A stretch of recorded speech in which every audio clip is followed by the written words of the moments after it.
Wala silang kasawaan.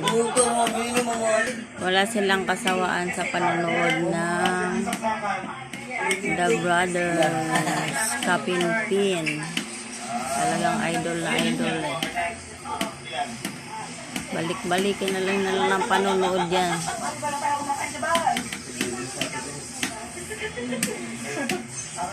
Normal na baso. Yung baso pa naman ito po. May ganito.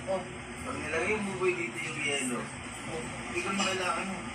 Libre, ma'am, isang dosena po. Sobrang sakit ano. Kasi, natin yung damage ko. Ito, ang ganda na ito. Spinning, ginawa. Ma'am, isang dosena din po. Nakakatuwa naman kasi talaga sila. Oh.